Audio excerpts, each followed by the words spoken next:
Good morning, owls. Today is November 8th. This is the ACT Science Prep video number 9, and today we will be talking about data representation passages. We'll review what to expect on data representation passages. I talked about it a little bit at the beginning of our semester. Mrs. Myers has covered a ton of different graph and table types with you guys. But today we'll talk about question types that you'll find on data representation passages, and then we will prioritize based on how easy each type is, what you prefer, and how often you will see them. As always, we'll also have some practice time using Jamboard. To access the three main rules for the science section on the ACT, read the questions first, do not read the passages right away, and skip to passage types that you know and love. To access our activity today, there are two ways you can get to our Jamboard. The first option is to click the link in the description below. And our second option is to click on the link on the channel homepage that says click here for ACT materials. Click on the science folder and then click on today's date. There will be a link to the Jamboard right in there. If you are making your way to the materials for today, feel free to pause until you have them pulled up.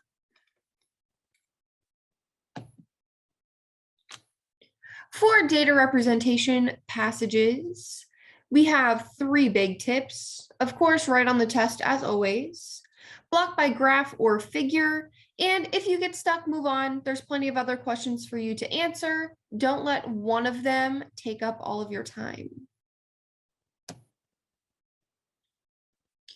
The first question type is a read the graph question. These questions will ask about specific data points within the representations of data. The stems that you'll see in the questions that should kind of clue you in that it's going to ask you to read the graph are according to figure 1 or 2 or 3, based on figure 1 or 2 or 3, and consider the trial. Those are typically longer form questions, but you always know that if you see according to figure 1 or based on figure 2, or however they decide to phrase it, that you are going to be asked to find a specific data point within one of the figures. And they'll always ask you, or they'll typically ask you which one. I'll show you an example here.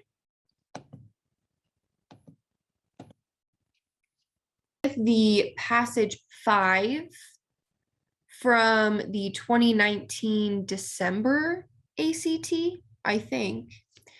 This passage is pretty unique in that most of the questions are read the graph questions. You're not going to see that super often, but the read the graph questions are going to be the most common within these data representation passages.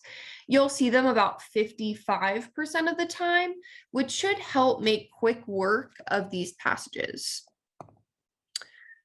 So going back to our question stems, we're looking for according to or based on.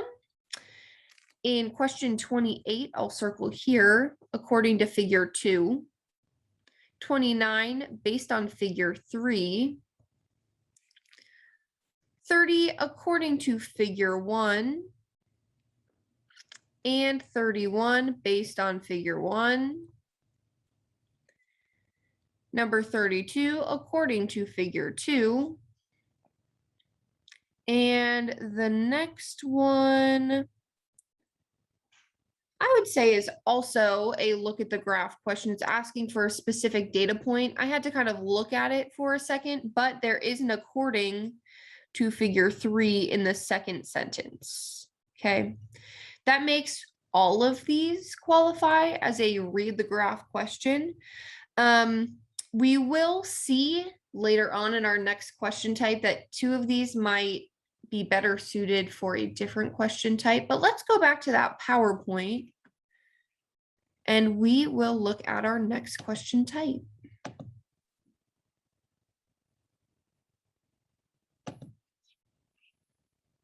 Type number 2 is identifying trends. They'll ask you about trends between points or trials. Keywords to look for are suppose, increasing or decreasing, greater than, less than, equal to, any of those relationship kind of math related questions. And inverse or direct relationship, meaning do they do opposite things or do they follow the same trend? Let's go back to our Jamboard here, and we will look at all of our questions again to see if maybe some of these qualify better for identifying trends. I don't see any of those keywords in question 28, but 29, we see less than, between, or greater than. I would say maybe this one qualifies better as an identifying trends.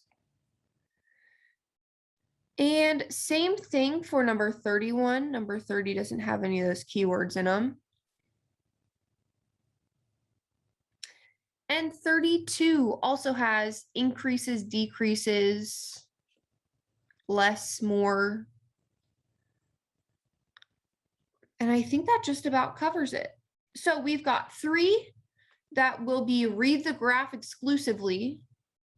And then we've got 3 that kind of qualify as those identifying trends based on what you see on the graph.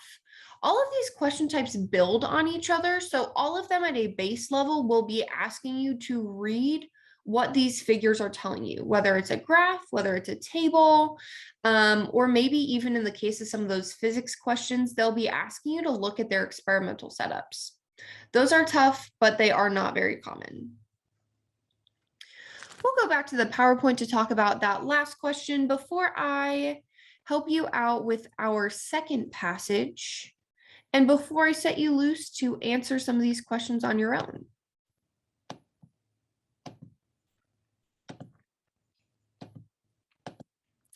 Question type 3 is about supporting a claim. These questions will ask if a certain data point backs up a claim presented in the question. So the claim will always be in the question, and usually it's theoretical. So they'll ask you to support a prediction. They will ask you which statement best explains whatever concept they're going to present to you. And oftentimes you will see answer choices with answer, whether it's yes or no, or there's one on here that will ask you for a specific answer. So typically you'll see the answer yes or no, or it'll ask you for a specific data point, or a type of data that you've been looking at. In the case of ours, they're asking you about different rock types. And then there will be a colon, and then there will be some sort of explanation. As we talked about earlier in the semester, these will be pretty easy to narrow down because a lot of the explanations don't directly align with the answer. So you can cross those off real quick and then move on to finding the right answer, whether it's yes or no, and then finding the one that aligns with that. We are going to go look at passage, which is passage 4 from the 2019 December ACT. And this is an earth science question, but also kind of a chemistry question. And there are all sorts of question types in this passage. So if we take a look at number 21, we see less, between, and greater.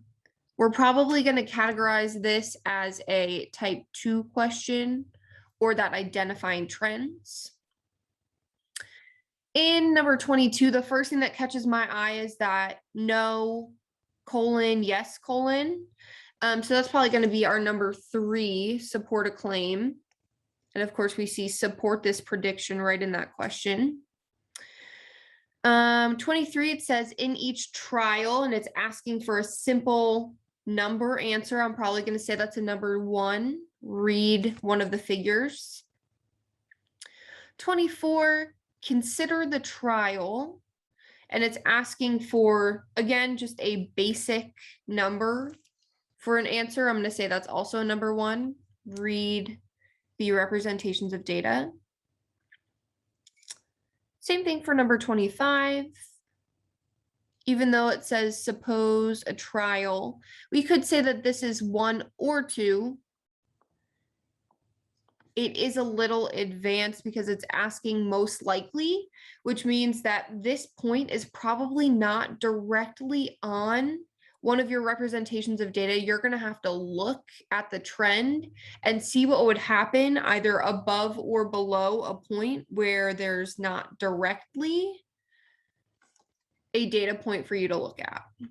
So if you look at figure 1, we see that it's increasing up until just about 75 milliliters. And then it's going to decrease after that.